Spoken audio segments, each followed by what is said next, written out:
This lecture forms part of a series with the overall title The Ocean of Theosophy, held at the headquarters of the Theosophical Society, 50 Gloucester Place, London, W1U8EA, in the spring and summer of the year 2005. It took place on Thursday the 2nd of June, was entitled Homer's Odyssey, its Esotericism, and was given by Yiannis Pittis. Thank you very much. I was meant to give this talk a few months ago, but there was plenty of snow in Sussex and we couldn't get our cars out, so I apologize for those that had come for that talk for that time, but let us hope that the wait was worthwhile. So today we have to reflect on the myth of Odysseus as it was presented to us by the wonderful poet and historian Homer. But before we go into the myth directly, I'd like to say a few words regarding what myths actually are. From my research, I see that myths, of all world myths, they are actually systems of instruction for all who are ready to receive the instruction that leads them from the path of ignorance to the path of light, knowledge, and spiritual wisdom. They contain within them the ordinary narrative, just like all Bibles of the world do the same. They contain symbols, and they also contain numbers, and certain of the narratives may also be written in special ciphers. And each one of them is a unique instrument in the hands or in the mind of one who understands it, to use it to guide and instruct others. The narrative, of course, has very spiritual insights, and we must not forget that everything that actually happens in the narrative symbolizes simultaneously what may have happened to the whole of humanity, or might happen to the whole of humanity, or is happening to an individual, or to a race or nation. And therefore, whatever you are reading in any myth reflect in terms of what might be happening to all humanity or to you as an individual. Of course, the narrative can be interpreted also historically as well as mystically in terms of the journey of the spiritual soul of every individual human being. It can also be interpreted cosmically, for events actually contained in the narratives of myths also encompass what has taken place in the whole universal alliance of the 12 constellations in which intelligent life exists, and that alliance obviously has events that occur, and they support one another from one solar system to another. As we may very well know, and if you don't, it's worthwhile considering that our spiritual advanced brotherhood or spiritual hierarchy or elder brothers and sisters of mankind, however we may call them, they always have hinted and indicated that they are but a younger brotherhood of the older parents in the solar system of Sirius. And therefore, we can interpret any of these narratives, as I said, historically, mystically, or cosmically.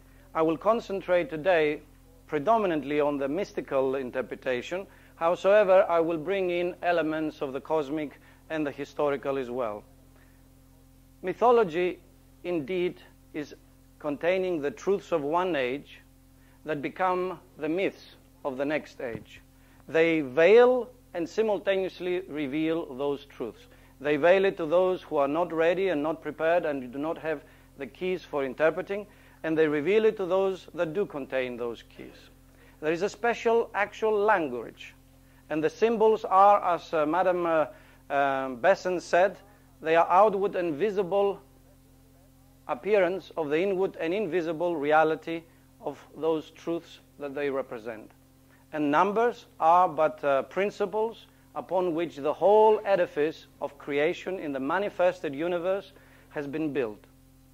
Therefore, when we look at any myth, we must look to decipher and look at the numerology, look at the number of events, and look at the particular individuals that are involved, for there's a special language that suggests that if the events relate to ordinary people, then that refers to the early stages of evolution. If the events refer to more advanced human beings, kings and queens and so on, then discipleships are referred to on the path of evolution towards spiritual realization of the self. If heroes are referred to, then advanced initiates are being spoken about. And if, of course, gods or divas or avatars, depending on which mythology you actually are interpreting, then we are talking about the great masters, the great lords, or the advanced spiritual entities of any of the solar systems belonging to the Universal Alliance. And therefore, we must look at the narrative in this particular reflections, and then it will yield many fruits for our own endeavor. Furthermore, I think it's important to consider that mythology uses a unique language, whereas caves, rivers, valleys, mountains, all of these symbolize various aspects, lower or higher, of our constitution, the different vehicles of our constitution. And if we refer to predatory beasts, whether they are of the earth, of the sea, or of the air, then we refer to predatory instincts of the physical kind if the beasts are of the earth, predatory emotions if the beasts are of the sea, and predatory thought forms if the beasts are of the air, such as birds or vultures or any of the beasts that we may find in the actual Odyssey as well. And so, by understanding this language, and I'm only giving you just a few aspects of it, then myths become truly revelational for those that have the patience to search and inquire and investigate. I must say it is the first time that I'm called upon to speak about Odysseus. And I, just as a good student ought to do, I thought I should look for other people's comments and interpretations, and I found none. Maybe I was unlucky, maybe they do exist. And so I had to, as a virgin, discover my own way through it. But as I have already referred to some of the keys, then it was not actually too difficult to bring forth those elements that we will share here today. Naturally, I will recommend that one reads the whole book. And this is just a simple Penguin publication. And as you can see, it's many, many pages. Each of the story has been naturally elaborated and artistically expanded by Homer. And therefore, we will not be able to cover every single element of each of the events that happened to Odysseus. However, I will try in a synopsis form to cover as many of the events as possible and then interpret them as I go along. Now, the important thing is to understand that these events that have happened, they do not only refer to a few thousand years ago or 3,500 years ago that approximately historians say that the Trojan War actually has happened. Because it depends who writes the history as to the levels of truth that that history will contain. If we really want to know the truth, then we must receive it directly from where it has been recorded, the Akashic records of the world. And I would like to say that ultimately all myths and the biblical stories have been written on the basis of taking certain historical figures and then clothing them with various spiritual aspects, knowledge, symbolical and initiatic teachings. And the purpose of it is not so much the historical proof and factuality, but more the mystical and the moral teaching that that narrative can actually convey to those that read it. And therefore, Homer's Odyssey may not necessarily contain total factual events, although Odysseus did exist in the past and the Trojan War did actually happen. But in my research, I have come to see that Odysseus, the true Odysseus, was many, many, many thousands of years before the actual event of the Trojan War. And it related to that tremendous, great battle between the forces of light and the forces of darkness of the early Atlantean times.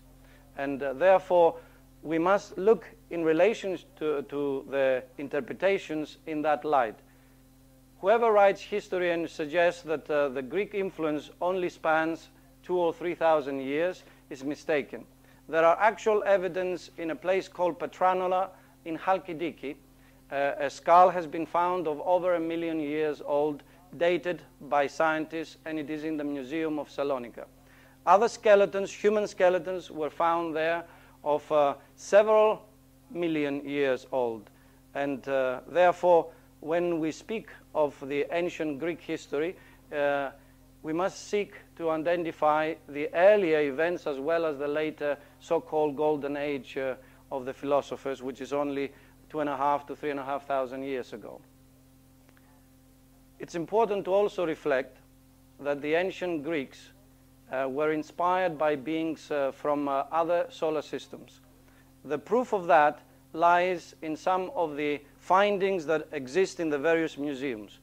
If you were to go to Crete and to Festos, you will find a stone there, a circle stone, and on it are tremendous evidence for those who are able to interpret the symbology of contact with advanced beings from other solar systems, knowledge of the solar systems, and accurate information of the year and the weeks and the months and the seasons, and knowledge about matters that supposedly were discovered much later on. Also, for those that want to research pyramids and so on and so forth, you may find there is a pyramid in Manchuria in northern China of a very, very old, much older than the current pyramids of the actual Egyptians, and it has ancient Greek writing on it. And there is also a pyramid of Japan beneath the waters, and that also contains ancient Greek writing. If we are to believe the paper that was subsequently leaked out, one might say, from NASA intelligence, they have found a particular alien spacecraft, which a lot of films have been written about, where sometime in the 50s had fallen somewhere in the Mexican desert, and on it are also Greek ancient letters. So the knowledge of the ancient Greek alphabet and all that it implies veils inspiration beyond the borders of our planet Earth or our own solar system. And so in my interpretation of these Odyssean events, I will hint from time to time some of these relationships to those cosmic events that took place between the battles of the so-called Cronians or renegades and the beings of light of the Universal Alliance. And so let us now begin with the actual myth itself. Odysseus was given the information by a reliable oracle that if he was to take part in the actual Trojan War, then he must be prepared to at least be away from home for 20 actual years. Now, it is said by Homer that 10 years was the period which the Trojan War lasted, and therefore, symbolically, we have there the grand cycle, which 10 symbolizes, of involution into the battle with material forces, so to speak. And then we have the return of Odysseus to his land of Ithaca, which symbolizes the return of the spiritual soul from the far country, from the Trojan place of material war, to the place of inner peace and union with the divine. And therefore, these 10 years of wandering and the adventures and the events that we will reflect upon, they are events that relate to the mystical journey of every soul that has incarnated in the realm of material manifestation and returns from that material experiential journey back to the realm of at-one-ment. So the first port, or the first place that they actually hit, was known as the Ciconian Isthmus. And it is said by Homer that it was taken by storm. And so the Greeks with Odysseus took over that place and they ransacked it, but they left alone the priest of Apollo, who gave them some very, very good wine. And of course, just like most soldiers do, when they win a battle, they go on to drink and celebrate the laurels of success. But that was actually their downfall for many of them, because naturally when we let our guard down, that is when that which we think we have conquered actually raises its head and attacks us again. And that is exactly what happened. Ciconians from the inner part of the island came upon them, and while they were under the influence of the alcohol, naturally a lot of them were killed, and Odysseus managed to save some of them and took sail and endeavored to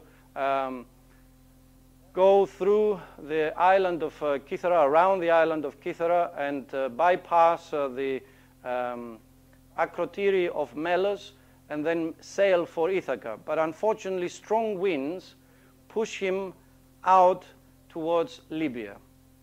Now, in Libya, there were beings that actually ate a particular fruit that was a bean-sized fruit, but it had a very special, potent effect.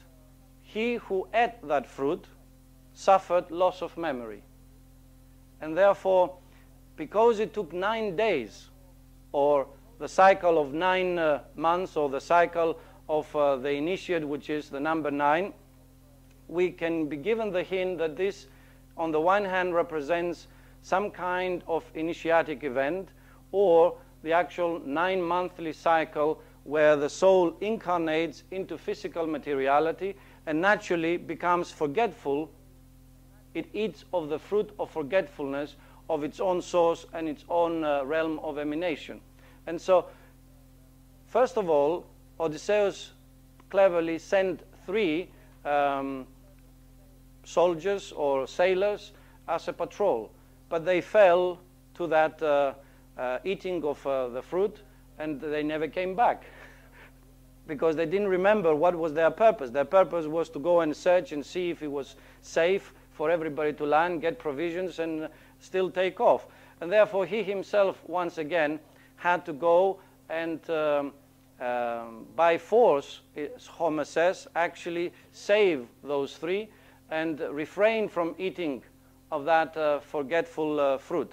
And so it is with every initiate who, in incarnation, is able to maintain that remembrance of the wisdom and insights that he has actually already attained. Whereas the ordinary faculties, perhaps, of ordinary human beings, when the 3-fold attributes descend into materiality, i.e. our thinking, our emotion, and our volition, our will, they forget their source, i.e. the spiritual triad, the spiritual soul of will, creative intelligence, and love wisdom, and they have to be saved by the spiritual soul, in this case symbolized by Odysseus.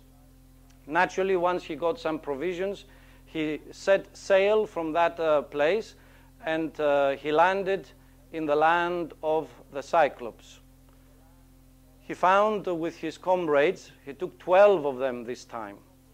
And of course, number 12, we know, symbolizes the 12 astrological signs, the 12, the alliance of the 12 systems in the universe, the 12 principles of the human being, i.e. the 7 centers of energy and the 5 senses, the 12-fold path of all the great initiates that have brought love and light into the world. The Christ and his 12 disciples, Hercules and his 12 tasks, the English great Saratha Pendragon and his 12 knights, Buddha, the 4 noble truths and the 8-fold path, and now again Odysseus in his wanderings. There were actually 12 major events or 12 adventures. And these 12 adventures naturally relate again to this 12-fold principle which every initiate must realize. And it relates to the spiritual soul incarnating 12 times minimum, probably many, many more times. But if one was to move in a very advanced way and fulfill the tasks of each and every gate or each and every one astrological sign, then they may only have to take 12 incarnations clockwise first and then 12 incarnations anti-clockwise. Of course, the truth of the matter is that we take many, many more, not just 12. Because naturally we are not able to fulfill all the tasks of taking the negative elements of the influences of these astrological signs, transmuting them, transforming them, elevating them to the higher attributes, and realizing higher balance and equilibrium with them, and therefore no longer needing to incarnate into that sign to learn the truth. So the 12 students relate to this 12-fold principle. They went into the cave, and nobody was there apart from a few gods, and they had a good party, eating and skewing some of them. And then later on, the great Cyclop, Polyphemus, which means very famous, came and brought in all his ewes and his sheep and goats, and then pushed a gigantic stone to close the cave in which everybody was. And after milking all his flock, then he actually went to sleep. Now, we must reflect on what the word Cyclops means. Madame Blavatsky suggests that the word means the sons of cycles. The sons of cycles. Therefore, the word Cyclop suggests, on the one level, the cyclic nature of involution and evolution. But Hesiod tells us that there were 3 types of Cyclops. Naturally, 3 represents a principle of our 3 divine attributes, as well as, in terms of great cycles, the 3rd major cycle or the 3rd major race of incarnate existence for humanity upon this planet. And so the Cyclops were actually Lemurian entities, which were gigantic in size or physical form, but not necessarily very bright in terms of intelligence or cunning, yet they had this one eye. This one eye of the Cyclops naturally refers to the 3rd eye. The later Atlantean beings, of course, had 2 eyes, and the dual eyesight came in the early stages of the Atlantean race, whereas before in the Lemurian race there was just that one-eyed being. So the Cyclop, on waking up, he actually encountered these 12 beings and Odysseus, and so he questioned them as to why they were there and why they had taken some of his flock and eaten it. And Odysseus cunningly tried to invoke in Polyphemus the old ancient Greek saying of being hospitable. For it was said that for the Greeks, any stranger that came to their place must be treated as if he were a god and be given the best portions and the best treatment and so on and so forth. But of course, Polyphemus did not get moved by that and grabbed a couple of his 12 sailors and ate them, for he was a flesh-eating being. And then he went out, closing the stone behind him to tender under his flock. While he was away, of course, Odysseus started planning. He is famous for his cunning mind of a way of how to get out of this trap.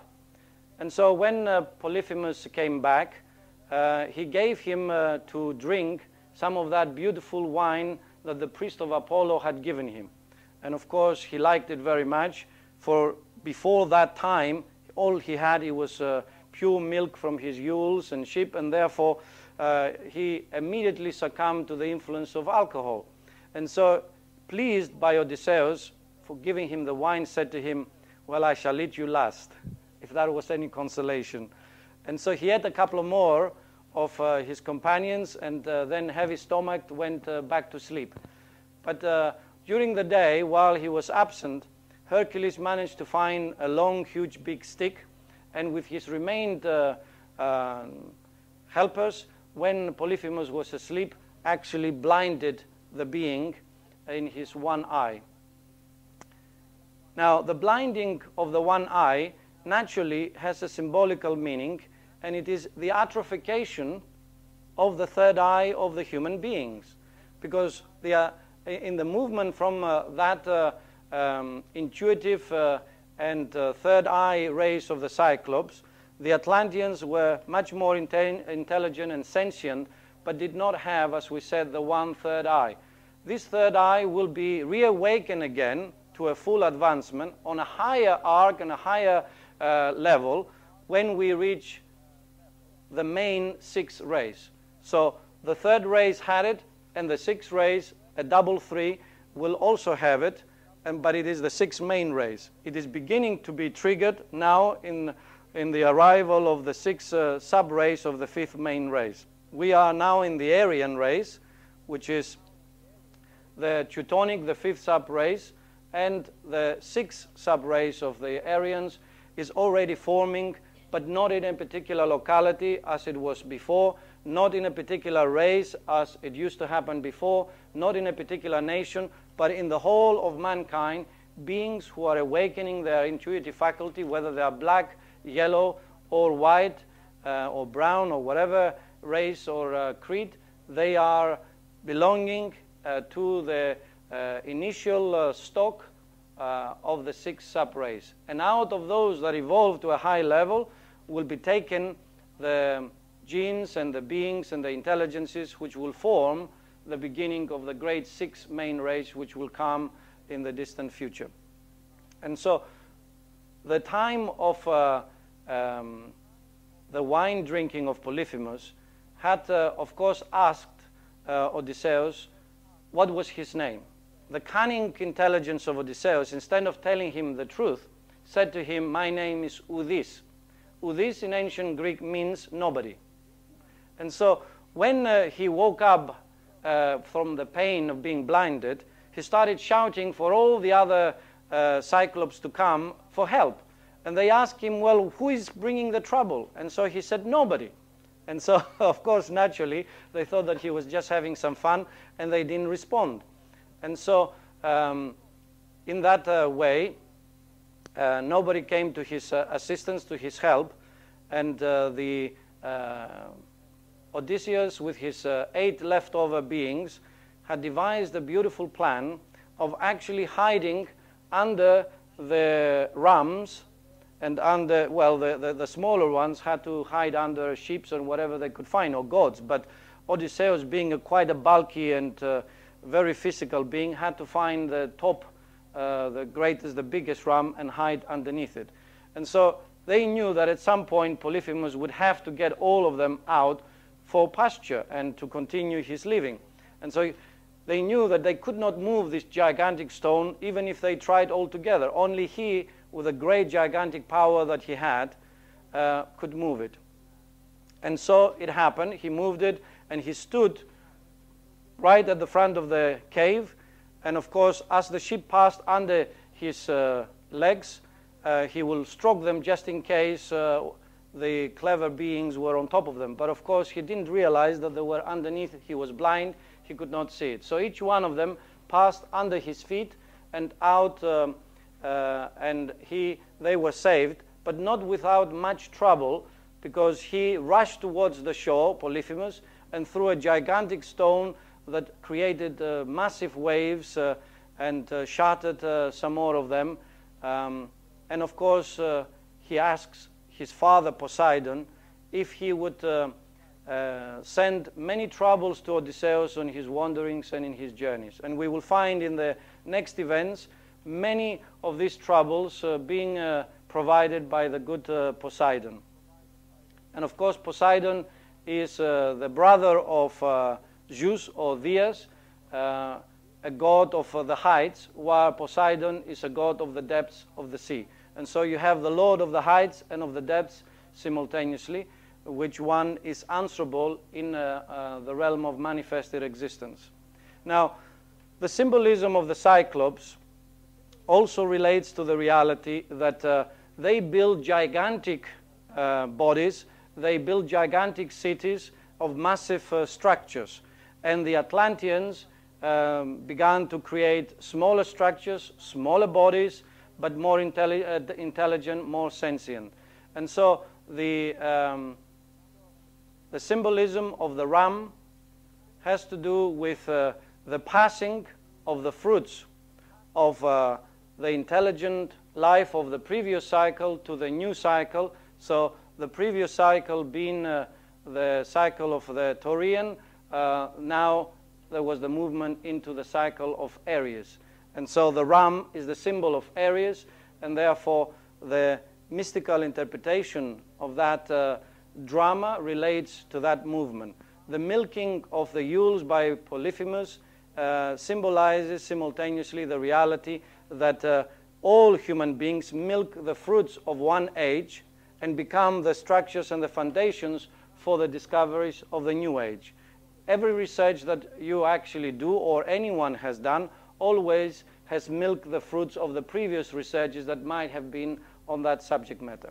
And so it is with the myth of Homer and the Odysseus' return. After he escaped this great event of the third event of the Cyclops, he moved southwards towards a place which was of Aeolos Island. Now, Aeolos, as you know, is the lord of the winds.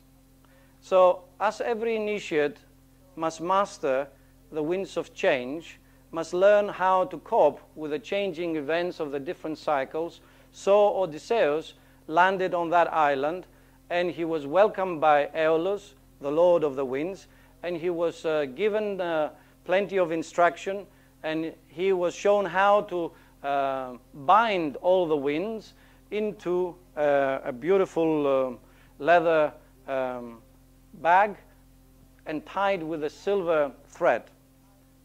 This bag, of course, can symbolize the reality of how we must control and master our thoughts, for the air element is of the mental plane, and no one can attain union with the divine self. No one can return to the source of emanation and be at one with it without, first of all, mastering the mental plane, the mental body, where there is the dispersion.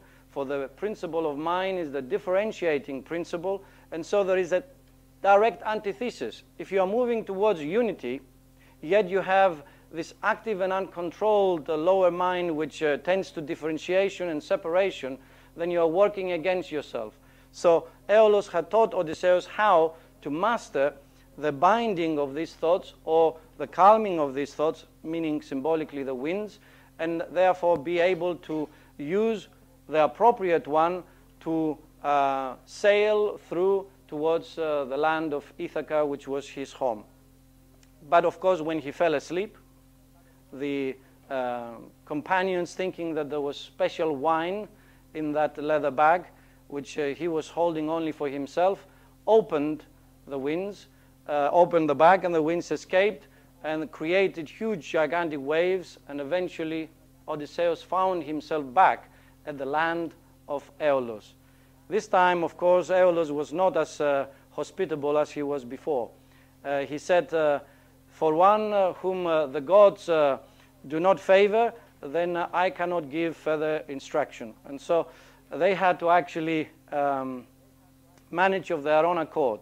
And this is again symbolic of how we often think that we have attained something, and we fall asleep. And at the time when our vigilance is asleep, that is the time when the lower elements of our mental thought forms and habits and so on arise and cause the mischief that creates problems, yes? So the next island where he actually had to go was the place known as the land of the Lastrigones, ruled by a king called Lamus.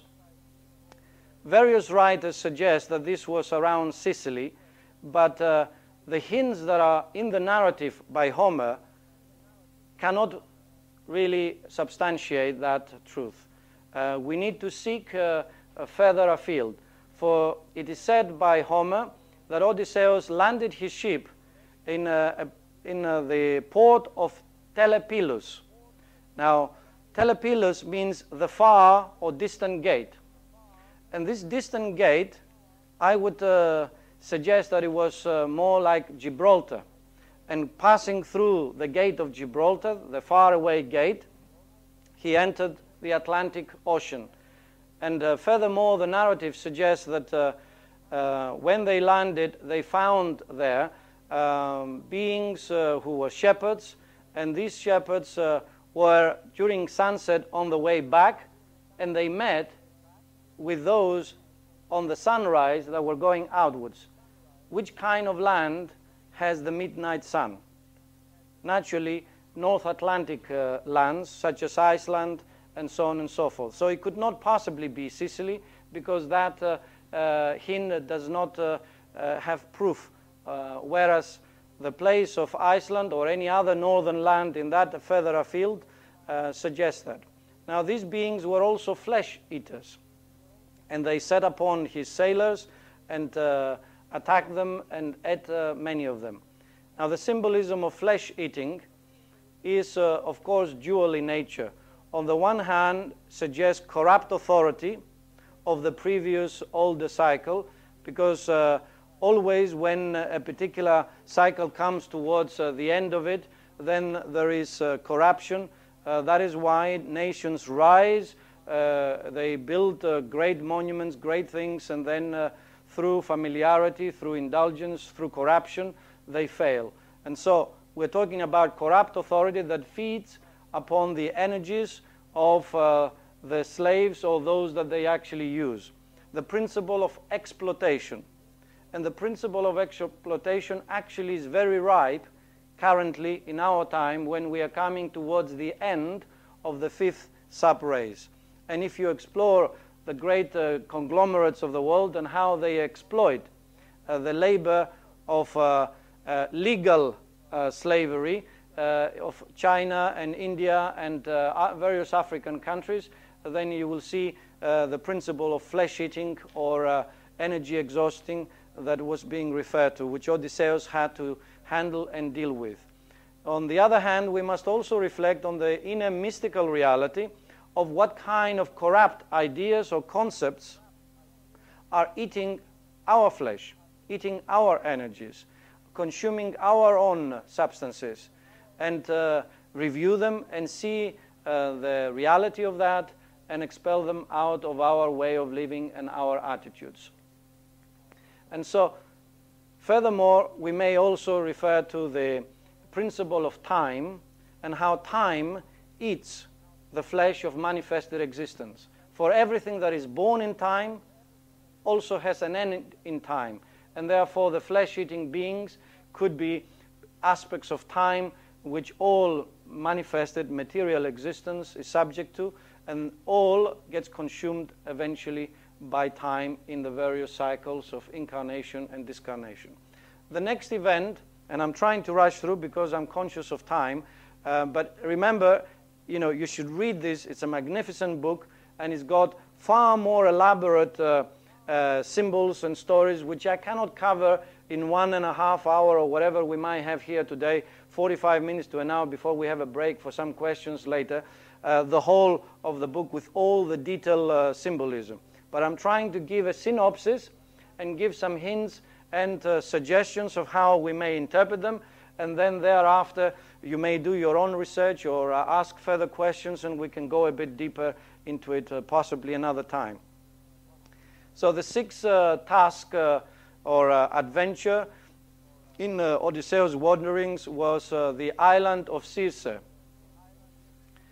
Now, when he landed there, once again, wily as he was, he did not go himself. He sent forth some companions with one of his more intelligent leaders. But they went through the woods and arrived at the beginning gardens of the palace of Circe, and there Homer tells us poetically that there were wolves and other apparently predatory creatures who, instead of setting upon them, actually came close to them in a human-like way and caressed them and tried to befriend them. And that, of course, did not call any alarms to them, and they went into the palace, whereas if they had taken a hint from that, they were more cautious. Circe gave them plenty to eat and gave them plenty of wine, and of course she was a great enchantress, meaning that she was a witch or a magician of the dark arts, and she was able to use those powers to actually transform human forms into animal forms. And so they were all transformed into hogs, it is said by Homer. And so they were sent out of the banqueting hall to eat with the rest of the animals in the gardens. One of them managed to escape before he was transformed and went back to Odysseus to warn him of all that had happened. Immediately he drew his sword and, unlike an angry being, set upon to go and take revenge. But in the way he met Hermes, who actually consulted him and advised him, saying that that would not necessarily be the best way of handling evil. If you attack evil with evil, you only create more evil. And he gave him greater intelligence, by means of which he could actually transform the evil into good. And this is what we must always learn to do also. We must learn the lesson of the magic of Hermes, the magic of transmutation and transformation. So he showed him a particular plant that had a white flower and a black root. If there was a hint that was more clear than that, I haven't seen it. Because a white flower symbolizes the white magic, the white light, and the black root symbolizes the subterranean, darker forces, the black magic. And so he was told that if he would smell or make use of the white flower, i.e. learn and apply his white magic, he would be able to transform the forces of the darker evil and not be affected by them.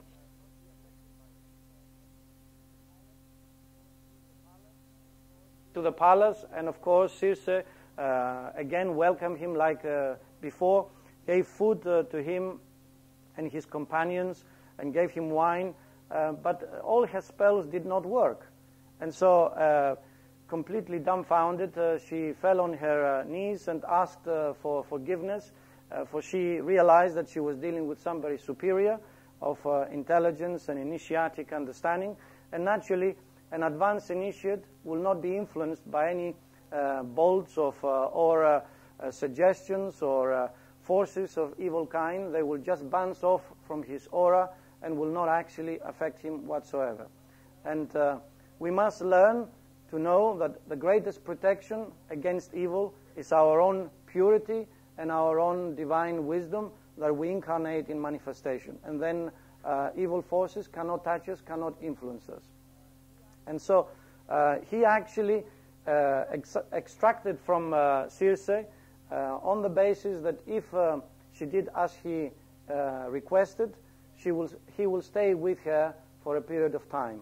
And of course she wanted that, and so she agreed that she will transform back all his comrades from animals into human beings, and not only that, all other wolves and predatory beings that were sailors from previous times that had fallen on her island. And so he stayed there for a long time and produced 3 sons. And one of the names of the sons, if I well remember, was Agrius. Agrius means wild. And another was Telegonus. Telegonus means the faraway genes, or the faraway parental source from which one emanates. And the third son was Latinus. And I don't know what that means, because it isn't a Greek word. So it might be a Latin word. It sounds like Latin word, so there may be a bit of a mixing there, and the original Greek name was lost, as often is the case when things have been rewritten and rewritten again and passed from generations of generations. Names change. As an example, the three names of the Cyclops that Hesiod refers to are referred to, one of them in some of the Western books, as Steropes. That isn't the right word. It's Astrapes is the right word, and the right word means lightning. The other is Vrontes, which means sound, and the other is Energes is the right word, but in the books it is written as Arges, which is wrong, and it means the energizing. So you have the three principles, once again, the principle of light, the principle of sound, and the principle of action or energy. And so we must be careful, because often in the translations and in the writings of and rewritings, words get lost. So after a period of time, Odysseus wanted to leave this island, for he never forgot the land of Ithaca, and he wanted to return to it. But Circe suggested to him that before he did that, he must go and visit the underworld, the Tartarus world, or the world of Hades, as the Greeks did not have only one particular name for the underworld, but several. They had Tartarus, Hades, and the Elysian fields.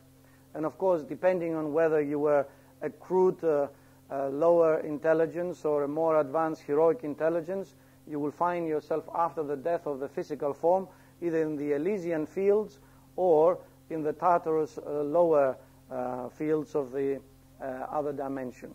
Knowing, behold, even Madame Blavatsky in one of her writings suggests that he who is referred to as the one that has visited the underworld is just as good as being told that he is a full actual initiate. For all full initiates visit the underworld in full consciousness and perform various duties of liberating enslaved souls there, or mastering the principle of death. And we have many evidence of that. Jesus went in the underworld, Krishna went into the underworld, Orpheus went into the underworld, Tammuz went into the underworld, and all great initiates go through that stage. And in the mysteries of Freemasonry or any other esoteric ritualistic school, there is always this ritual in which the candidate for the next phase must pass through the different stages of the underworld and arrive at the more peaceful and calm realms in which he remunerates and condenses the experience of the past cycle into wisdom before his next incarnation.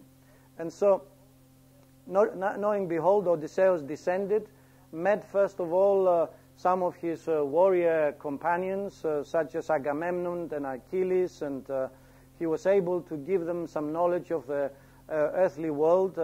He told Achilles as an example of the great feats of his son, and he was very inspired by that. And then he met some of the other older beings that he had encountered in his journey thus far. He also met his mother that had passed on. She refrained from telling him about the suitors that were besetting upon Penelope. And this is a hint for something which we will try to reflect on later on. And then he also met Hercules. But Homer poetically suggests that it wasn't Hercules itself, but the wreath of Hercules, for he dwelled in the higher realms, for of course he was a high initiate, and he will not be in the lower realms where more ignorant beings were caught after the death of the physical form. And there he was sent really by Circe to meet the great visionary being, to tell him about all the terrible things that he would have to meet when he returns to Ithaca, in the hope that in hearing all these terrible things he might change his mind and not go from the island and remain with him forevermore. But of course, the more that this being told him about the difficulties, the more Odysseus was inspired to do all that he could to return to the island of Ithaca. And so one further warning that was given to him was that when he goes to the land of Hyperion, the Sun Lord, who had 700 cattle, he must make sure that his comrades do not steal or harm any of them.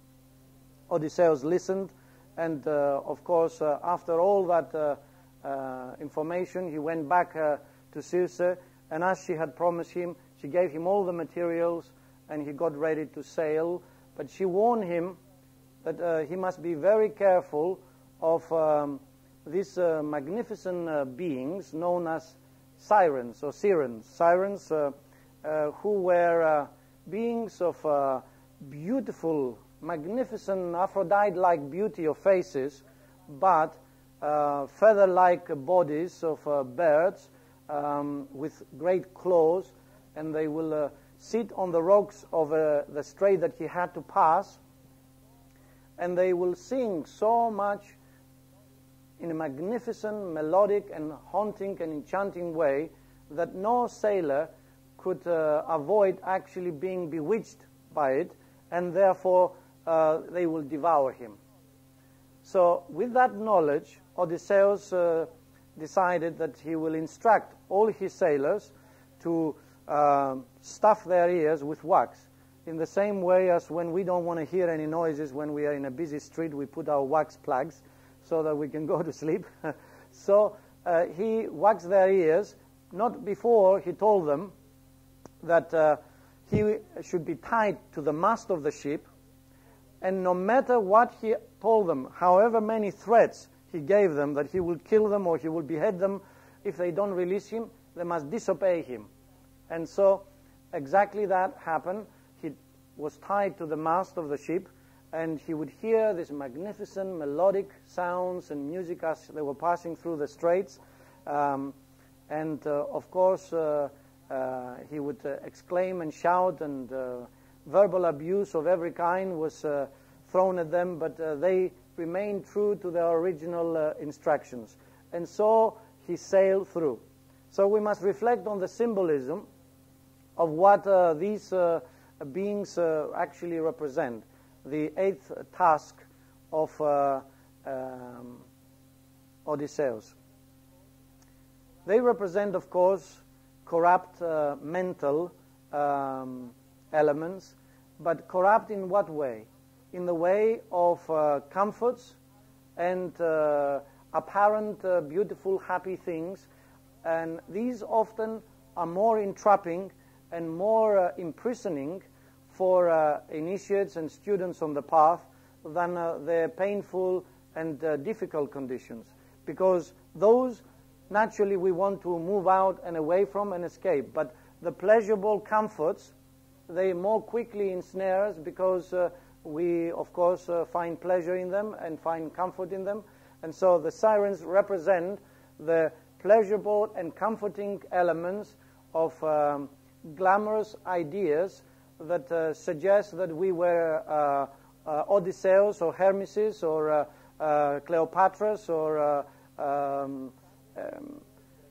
Alexanders, Maitreya's, and all the rest of it in our past incarnations, and we fall for these kind of belief systems, and we become sapped of all our energies. We become bled of vitality or by money, bled of money by those who rule such movements, which use glamour. And each soul must be very careful not to yield to such glamorous and deceptive, apparently beautifying and comfort-giving systems. And the only way that the initiate could sail through these things is to identify with the true mast in our own constitution, with the true mast in our own existence. Even in our physical form, we have a mast. The physical body can be symbolically the ship that sails through the rough waters of existence.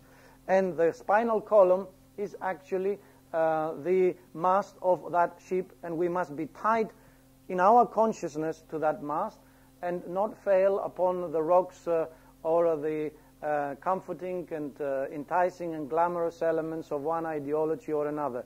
But like true initiates, follow the straight path, the path of the arrow of that Shushumna principle, and arrive ever higher to the state of union with our divine consciousness in the inner true jewel of the lotus in our head, which is the higher crown center.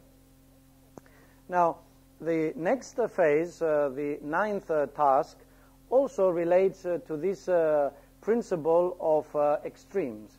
They were, on the one hand, the creature by the name of Scylla, and the other creature by the name of Charybdis. Now, Scylla in Greek means a dog-like creature that sets upon you and rends you apart. Now, this being had 2 heads, 6 hands, and 12 feet. And if you sailed close to this being in passing through these straits, you will naturally lose your head or lose your arms or lose yourself. But on the other hand, Charybdis had a way of actually creating massive whirlpools in the sea that suck you right down into the depths of the darkness. And these 2 extremes also symbolize, at one level, for the mystical journey of the soul or the student on the path, these extremes that have been reflected in inner mysteries. When you become an initiate, you may be given a little rope around your neck, and a sword is placed by your breast, and you are told that when you take the blindfold, you are told that if you had rushed forward, you would have injured yourself. But if out of fear and cowardice you didn't make a move and you went to run back, you would have actually carotid or strangled yourself. And so these 2 extremes, again, are being called upon by Homer through the story of Odysseus for every true student on the path to be watchful. And they represent in our current times, on the one level, the negative habits that sail us and render apart ourselves and our consciousness and our energies, and on the other hand, the whirlpools of psychic powers which so many indulge in trying to develop, which catches the consciousness of a human being and draws it down into the depths of psychism, and thereby the mystical journey comes to an end, because ultimately the goal is not psychic powers, but the goal is at one with our divine monad, which contains all the psychic powers and infinitely greater realities than that. And so these 2 extremes we must never fall into.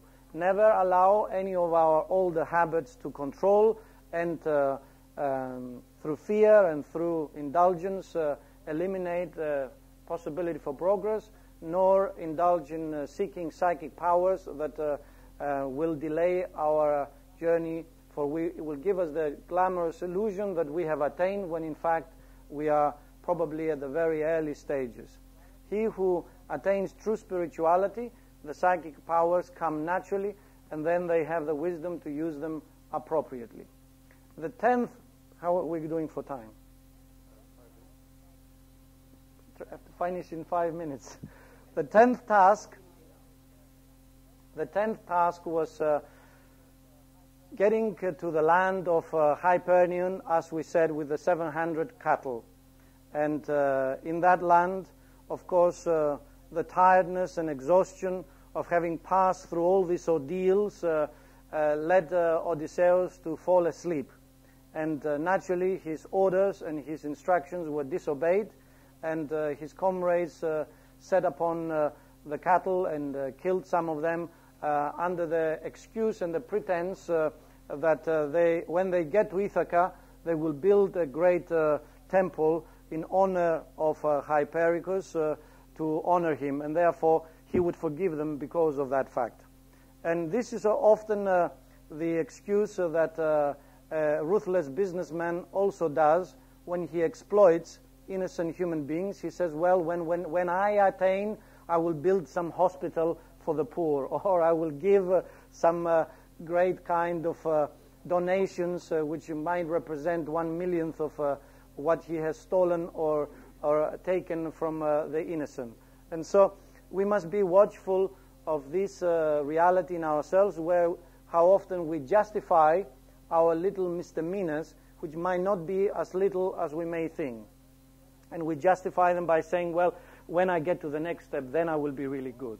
It's a bit like saying, well, God, give me purity and save me, but not just yet, because I want to indulge a bit more in lustfulness and all the rest of it, yes?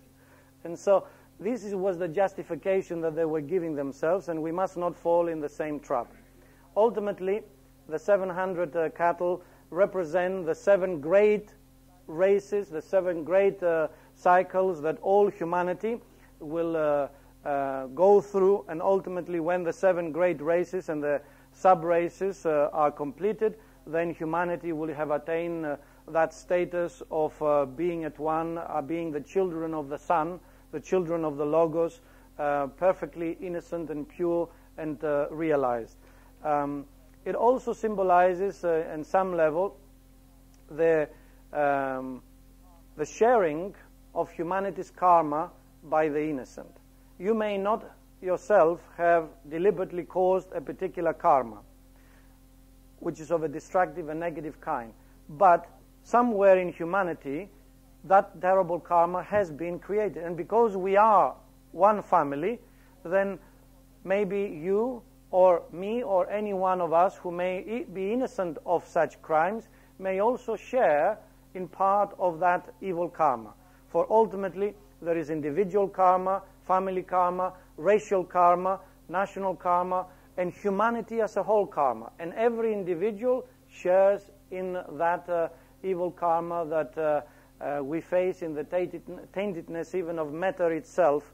And so some people may get various diseases which are part of the taintedness of the material substance through the evil that has been perpetuated through the cycles of evolution, and that will only be washed away through complete emancipation and realization, either through the traveling of the initiatic path which we are unfolding here today in reflecting on the mysteries of Odysseus' wanderings, or through the traveling on the crest of each and every wave and arriving at the end of the grand cycle of the 7th sub-race of the 7th race, in which case we would have completed our schooling in this school of universal instruction, yes? So, with that in mind, let me just say one more thing, and then we have a little break.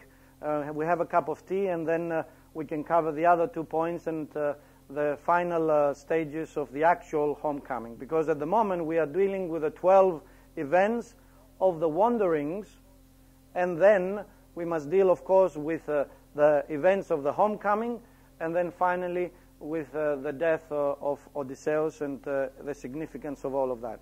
We may not be able to cover all of that today, but I have been racing, as you have been listening, trying to cover as much as I actually can. So Hercules also had to save the red cattle of Geryon, and so you will find in this myth similar symbolisms. For the cattle symbolically represents humanity, and every initiate ultimately endeavors to save humanity.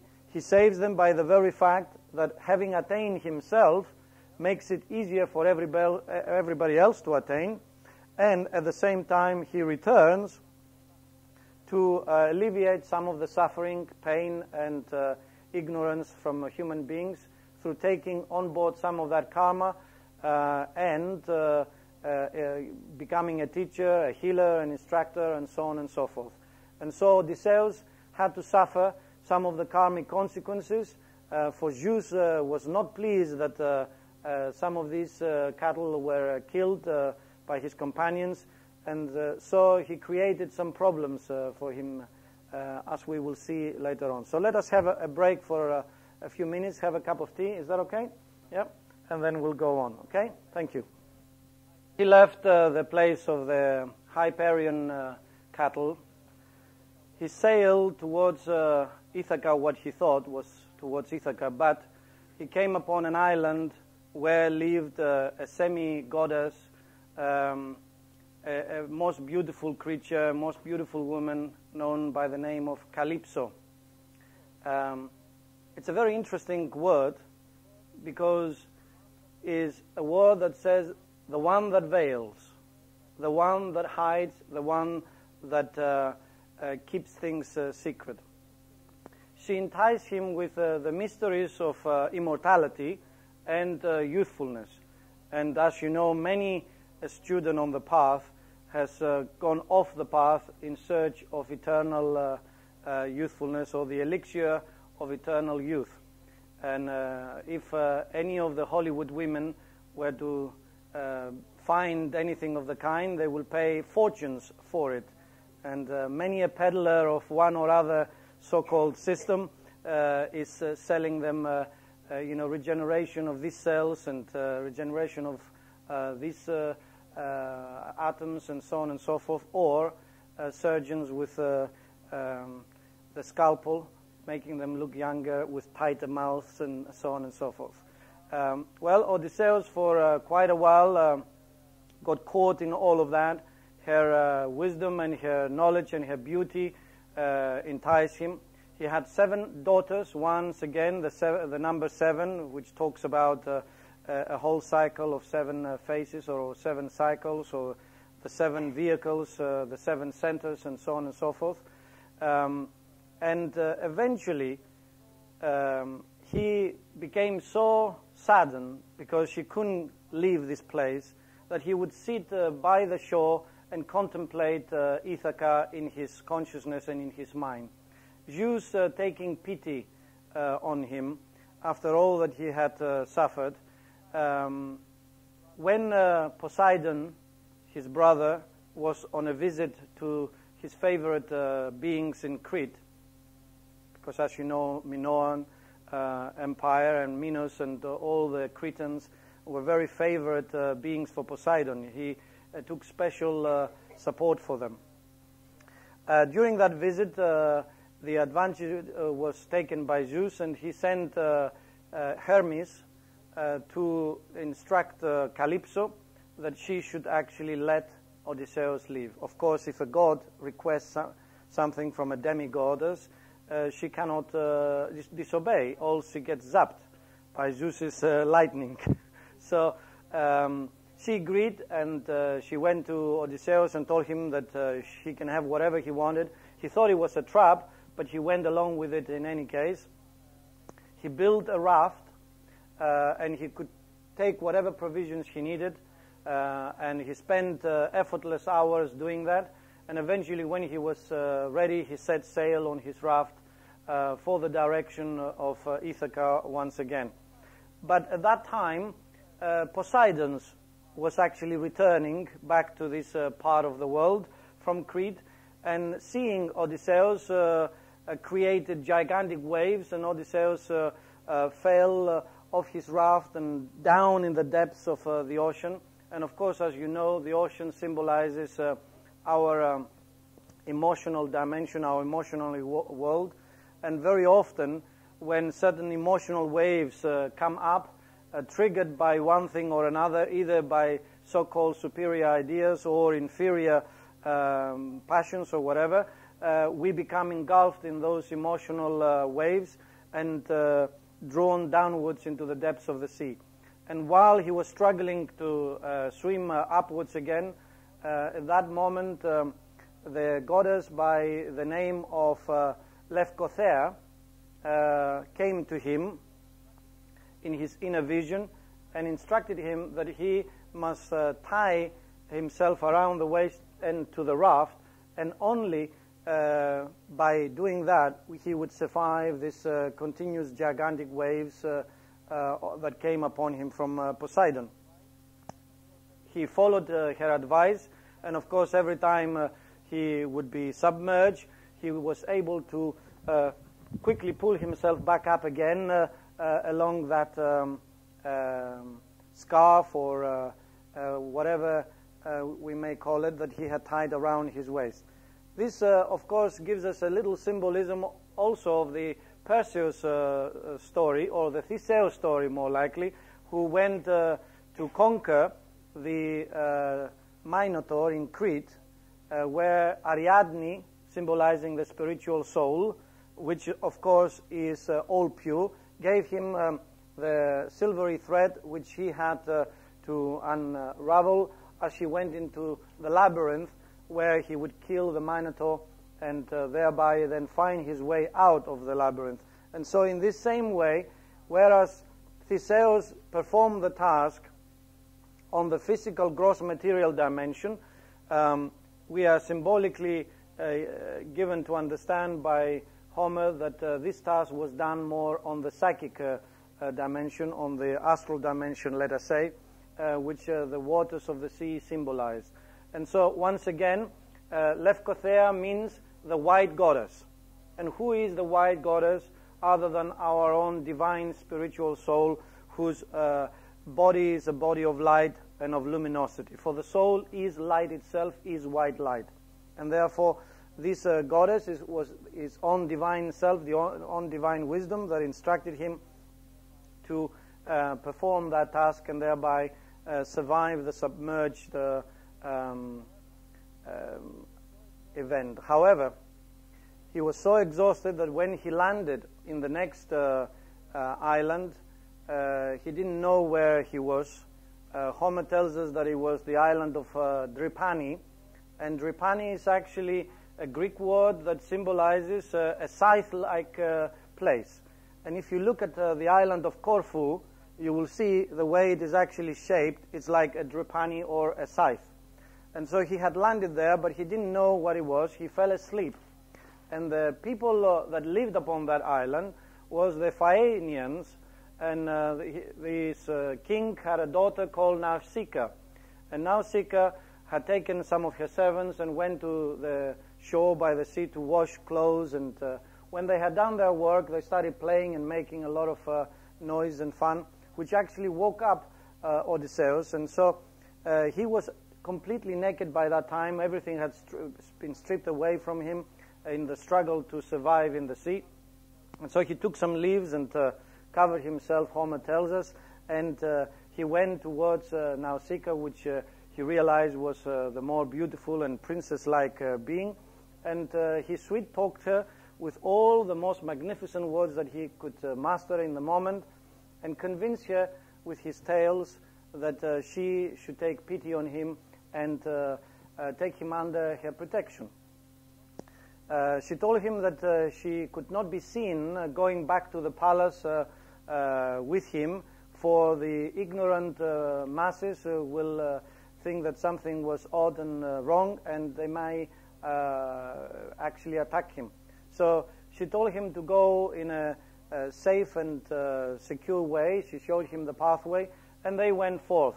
While he was going towards the palace secretly, Athena manifested before him, and Athena symbolizes wisdom, and in the divine wisdom instructed him to actually be humble in his approach, and to pay many respects to the king of that land, and to tell stories of truth and so on and so forth. And ultimately, this being will take pity on him and help him to go to his land. When he arrived at the palace, of course, Nausicaa had prepared the servants. They welcomed him, and it so happened that in the banqueting hall there was a great event of many other noble people that had arrived from other islands, and there was a major event that was going on at that time.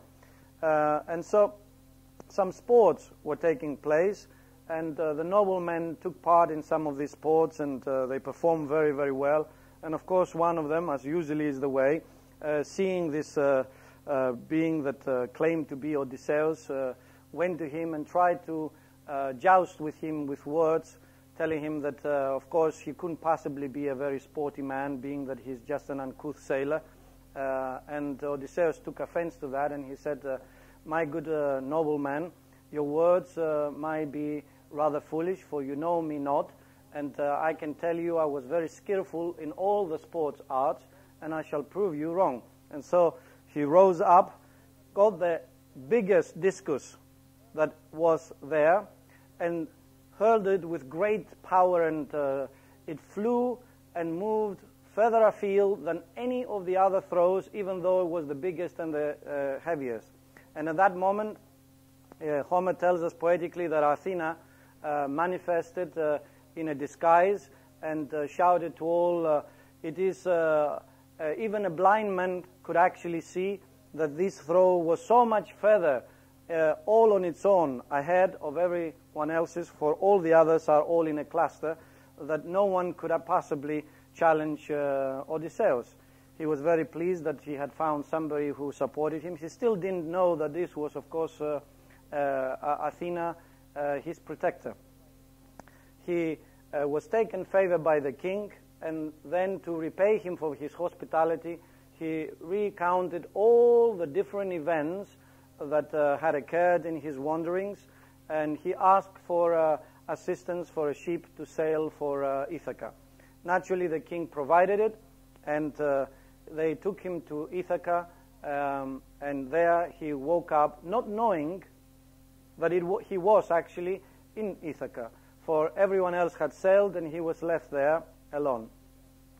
When he woke up, once again, Athena manifested before him and asked him to tell him who he was, and he spun a little story of something from his imaginative nature, and she eventually revealed herself to him and saying, if I didn't know any better, then I could have easily been fooled by your very skillful and cunning story that you have said.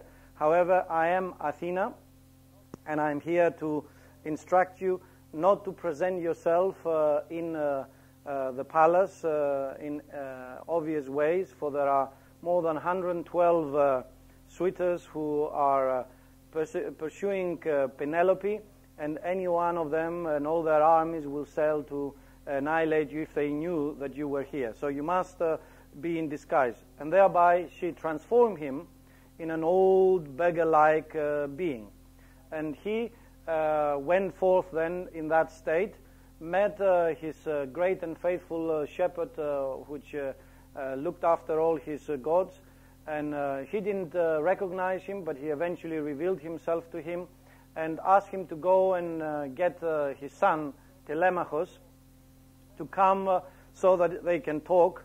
Telemachus came to him, and eventually Odysseus revealed to him that he was actually Odysseus. Telemachus did not believe him to begin with, because he didn't look anything like his father. He was completely much older than he should have been. But Odysseus convinced him that that was the case, but he must keep a secret from Penelope this information and not say anything to anyone. And so he went back, and the beggar arrived, and the first encounter was with his faithful dog. And as you know, dogs are very loyal, they have brilliant memories, and they always recognize their lords and masters. And immediately he recognized him, and Homer poetically once again says that the dog kneeled over and died. And after all that Odysseus endured, that event actually moved him to tears. Very sweet for Homer to tell us this. Naturally, there is a symbolism, of course, to all of this as well. He entered the banqueting hall and the whole courtyard of his palace, and what could he see there? Many of these suitors eating, celebrating, basically with all the fruits of his own palace, and he got very angry. But before he would do anything, he wanted to go and talk to Penelope to find out whether she was really true to him still. So he told her of many stories that he had heard from reliable sources that Odysseus was still alive, and he was coming very soon to the island. And so she took pity on the old man. She didn't recognize him, and asked a servant to wash his feet, as it was the custom of the ancient Greeks when a stranger came and brought good tidings, that you would give all the privileges of washing their feet. That is also another interesting symbolism, there was another being that had the washing of the feet of his students. Jesus washed the feet of the students, yes? And in one of the wonderful books of the Theosophical thing, it's said that before the student can stand face to face with the master, his feet must be washed in the blood of the heart, yes? So it's all of these symbolisms that we find once again, for the truths are universal and they are present in all the narratives, whether they are religious or mythological, yeah? And so the Old Faithful Seven recognized, of course, the Master and King Odysseus, because as all initiates, they are all having a special wound, like the wounded king and the wounded healers and the wounded initiates. He had a special wound which he recognized immediately, and he intervened and said, "You must not say anything." She obviously was on his side. He went forth, communicated to Telemachus what he was to do, and then as a beggar still went in the courtyard. There he was assailed by another beggar who thought he had competition for the sort of morsels that were thrown from the table of the so-called nobleman, and challenged him. And so Odysseus thought, this is the last thing I need. I've got to plan my conquest here. But so he thought, I've got to take him out immediately, but not with too much ease, lest I draw attention to myself. So the other beggar threw a few hooks and punches, but he avoided them and gave him one, a powerful one, and put him out, and so withdrew then and hidden amongst the rest of the people. He had told Telemachus to take all the armaments from the walls, for it was customary in the great courtyard to have, like the old English and French and so on, they would have on their great houses the spears and the swords hanging on the walls for easy access to them should anything happen. Telemachus took them all and hid them in the armory, and then went forth to instruct his mother that she should come and make her final presentation. As you know, she kept the suitors at bay by performing a special task of weaving the shroud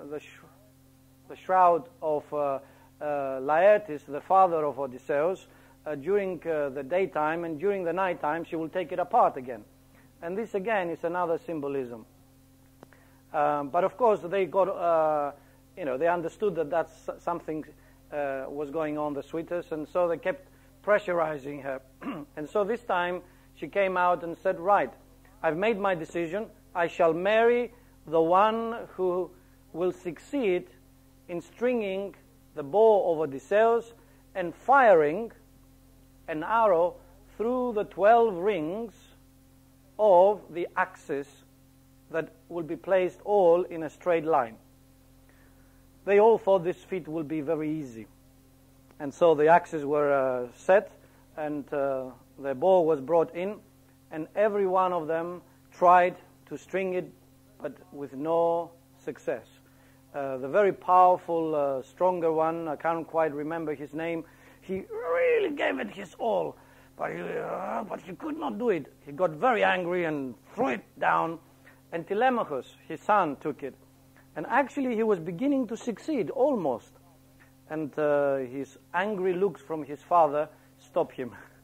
Of course, he didn't want his own son marrying his wife while he was still alive. So he put it down, and this beggar took it up and immediately strung the bow and fired the arrow, and straight right through all the 12 rings, hit the target. And of course, everyone realized that they lost, and in that moment he was transformed back into his true self, Odysseus. He declared himself, and everybody went for their armaments, but there were none there. And so Odysseus picked each and every one of them with his bows that Telemachus brought to him. And of course he succeeded in completely annihilating most of them, for they tried to run through the gates, but he wisely and cunningly had asked all his faithful servants, the head of which was the one that recognized him washing his feet, to lock the gates from the other side, and therefore none of them could escape. Then he went to Penelope and presented himself, which of course threw herself into his arms, and they lived happily ever after, one would have thought, but not in this case, because all the kings of the suitors, which were princesses, decided